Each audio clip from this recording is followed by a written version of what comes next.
So let's break down what we learned from Tottenham to Bodo Glimt 2.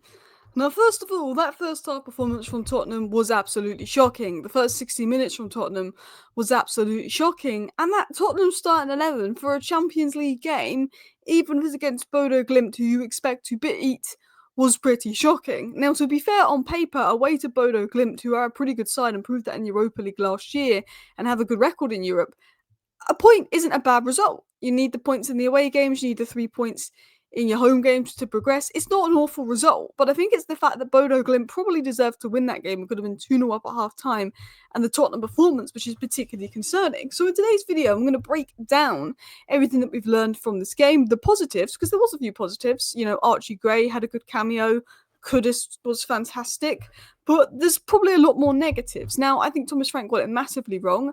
I think he was wrong about Kudus. I think he was wrong about Xavi Simons, because I thought when those two came on the pitch, Tottenham were a lot better. And I don't know how he didn't bring them at half time. Kudus particularly more impactful. And I think Thomas Frank got a lot of his approach wrong, a lot of his, his starting 11 wrong, but he did need to rotate. But the bigger problem isn't Thomas Frank. I think Thomas Frank is a good manager. I think with the right players, Thomas Frank will succeed. The problem is there's no Romero, there's no Palhinha, there's no Xavi Simons, there's no Kudus, and there's no Solanke, there's no Maddison, there's no Kulusevski. Tottenham are missing so many of their best players, and that is noticeable.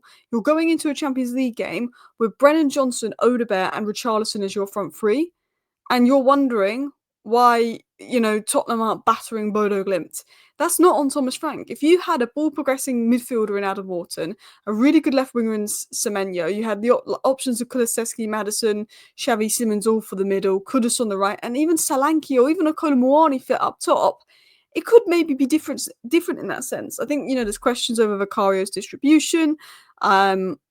I think the ball progressing midfielder is needed, and I felt that Tottenham couldn't even get out of the first half because Romero is the primary ball progressor. He wasn't on the pitch. Kudus on the right-hand side is the second primary ball progression. Kudus wasn't on the pitch. Tottenham couldn't even get out their own half in the first half. Kudus comes on, he's offering an outlet, he's getting the ball up the pitch, and Tottenham looked a lot better in those last 30 minutes. But if something happens to Kudus, Thomas Frank could be in trouble there. Obviously, Kulusevski, huge miss. Maddison, huge miss, But Tottenham need an Adam Wharton, they need a Semenyo, and they need Solanke to get some fitness, because I know Solanke's been hot and cold, but he would have got more involved than Richarlison today. Richarlison's a nuisance. Richarlison could be on the box, score headers, and be in the right place at the right time. Like, he knew nothing about that goal he scored today, but that's a Richarlison goal. Solanke's someone that sometimes he's not always in the box, sometimes he's not as clinical, but he can be involved in play, he can link up play, he could add something different. So let's talk about the game. So for me, Bodo dominated, especially the first half. They missed a penalty, they had a couple of chances. Tottenham could have been 2-0 down. Now, what's weird about that is one thing I've praised Thomas Frank for doing so well is how much he's improved Tottenham defensively. I think since Thomas Frank's come in the door, he's made Tottenham really strong defensively. Tottenham had a few clean sheets the first few games of the season, and I said Thomas Frank's done a really good job defensively, but he just lacks that quality in attack to break down low blocks. The last two games I've watched Tottenham, you've not been great defensively. You looked really good defensively and really well structured to begin with under Thomas Frank. You've not looked as good these last two games. I also think, Bodo missed a lot of chances, but Bodo were playing good football in and around Tottenham, finding pockets of space and creating a lot of chances. It was not good defensively from Tottenham. They kept a clean sheet at half time. You can praise Danzo and Van der Ven for that, but it was not good. Now, the second half was a lot better from Tottenham, and when they did concede, they did respond, although that was ruled out because Mickey Van der Ven, I don't know why he was pulling the shirt, but he was, and that was silly from Van der Ven. But they went 2-0 down and they did respond in the end, Tottenham, and they were much better in the last 30 minutes. But that's because you put Xavi Simons on the pitch, who didn't do a whole lot, but brings a bit of creativity, gets in the pockets of space, is drawing out players. Kudus, main guy, Kudus was making things happen. Archie Gray. Those three players, it made a bit of a difference. I thought Archie Gray was really impressive when he came on.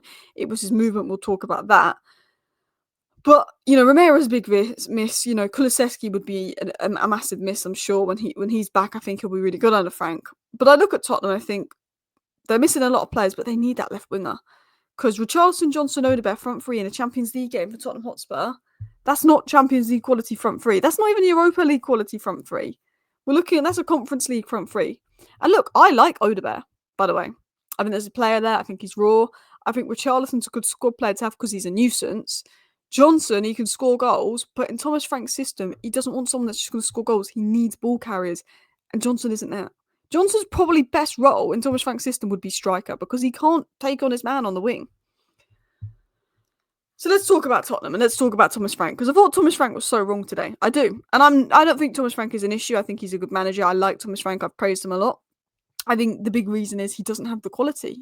He needs Semenyo, he needs Wharton, he needs a few of his key players back fit, and I think you're a different team.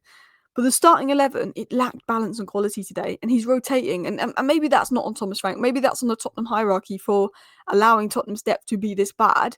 But I thought his lineup was so wrong. And I thought at half time how we could watch that performance and not make any subs was crazy. Also, Tottenham had no creativity and composure in the midfield three. I think they need to go with a midfield three of Palhinha for defensive stability, Bergvall because he's good on the ball and brings the energy, and Xavi Simons in the 10. As good as Sar's been, Simons in the 10, Bergvall and Palhinha behind, Kudus on the right, probably Odegaard on the left for now, and Richarlison up top. But I look at that and I think that's not completely on Thomas Frank. There is just a lack of quality at Tottenham. Romero was missing in build-up. Romero is Tottenham's best ball progressor. There's no Romero and there's no Kudus, who are Tottenham's best ball progressors, because Kudus makes dribbles and progresses the ball by carrying it out wide, and Romero's passing is the distributor essentially. Without those two players, Tottenham cannot get out of their own half, so they also need to look at someone like Adam Wharton or a midfielder that can progress the ball, that's good on the ball. I mean, even someone like Kobbie Mainoo, if he becomes available in January because Ruben Amorim's an idiot and won't play him, could at least help Tottenham when it comes to, ball progression a little bit, because he can get the ball when he can carry it. But yeah, I just felt that not bringing on Xavi and Kudus even at half-time was crazy. Not starting them, I get he's going to rest them, but I thought Thomas Frank was very wrong about Xavi and Kudus today. Particularly Kudus, I understand why he wants to rest Kudus. I don't think he needed to rest Xavi personally, but without them, there was no ball carriers, there was no creators, there wasn't that spark in attack.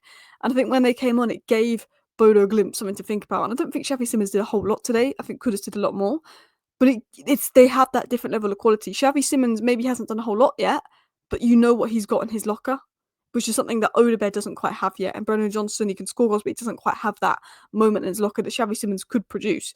And I think the rotation did cost Spurs today. I think Spurs were poor. And as I said, I thought the defensive issues from Spurs were worrying. Now, I feel like I'm just slamming Spurs, which might sound weird as a United fan, slamming Spurs because Man United is so shite, but I try and be neutral and give my honest opinion every game. I want to be positive. I thought Archie Gray was good, but I did feel that Tottenham's defence was poor. Porro and Johnson could have done a lot better for the first goal. I thought Porro was good on the ball and he was creating and he put some good balls, but off the ball, defensively, not great. I thought Spurs' defensive shape just fell apart. I think you conceded 16 shots in the 87th minute. I think it was 18 shots in total. Vicario's passing and clearances was putting Tottenham under pressure. The distribution was not good. Van der Ven, really good, good header. I actually think Van der Ven was all right. It was just silly shirt pulling.